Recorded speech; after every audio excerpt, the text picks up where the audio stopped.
ભરૂચ નગરપાલિકાની બેદરકારીથી ભર ઉનાળે લાખો લીટર પાણીનો વેડફાટ। ભરૂચ શહેરમાં એક તરફ ઉનાળાની શરૂઆત સાથે જ પાણીની ચિંતા લોકોમાં વધી રહી છે, ત્યારે બીજી તરફ નગરપાલિકાની ગંભીર બેદરકારી સામે આવી છે। શહેરના ડુંગરી વિસ્તારમાં મુખ્ય માર્ગ પર આવેલી પાણીની ટાંકીમાંથી પાઇપલાઇન લીકેજ થતાં લાખો લીટર પાણી બેફામ રીતે રસ્તા પર વહેતું જોવા મળ્યું હતું।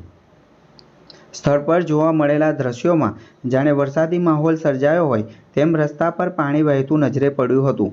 સ્થાનિકોના જણાવ્યા મુજબ આ લીકેજની સમસ્યા લાંબા સમયથી ચાલી રહી છે, છતાં નગરપાલિકા તંત્ર દ્વારા તેનો કોઈ સ્થાયી ઉકેલ લાવવામાં આવ્યો નથી અને ભર ઉનાળામાં લાખો લીટર પાણી રસ્તા પર વેડફાતું હોવાને કારણે હવે સ્થાનિકોમાં ભારે રોષ ફાટી નીકળ્યો છે। સ્થાનિકોએ નગરપાલિકા તંત્ર અને વિપક્ષ પર ઘોર બેદરકારીના આક્ષેપ લગાવતા જણાવ્યું હતું કે જો સમયસર લીકેજને દૂર કરવામાં આવે તો પાણીનો મોટો બગાડ અટકાવી શકાય। હવે મોટો પ્રશ્ન એ છે કે પાણીના સંરક્ષણ માટે જવાબદાર તંત્ર ક્યારે જાગશે અને આવી બેદરકારી સામે કડક પગલાં ક્યારે લેવામાં આવશે।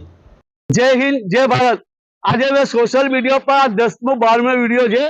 ભરૂચ ડુંગરી વિસ્તારની જે ટાંકી વારે ઘર લીકેજ થાય છે, હજારો ટન લીટર પાણી વેખરાય છે। કેમ કે આ નગરપાલિકાની આંખ નથી ખુલતી। અને હું આ ચેનલના વિડીયોના માધ્યમથી કહેવા માંગુ છું કે અહીંયા નગર સેવકો રહે છે અને વિરોધ પક્ષના નેતા જાતે શમશાદ અલી સૈયદ બી રહે છે। જ્યારે આટલા વિડીયો કોઈ વાયરલ કરતો હોય તો તમારે આ વાતની જાણ કરવી પડે નગરપાલિકાને। ભરૂચની જનતાને પીવાનું પાણી નથી મળતું, અહીંયા હજારો ટન લીટર પાણી વેખરાય છે।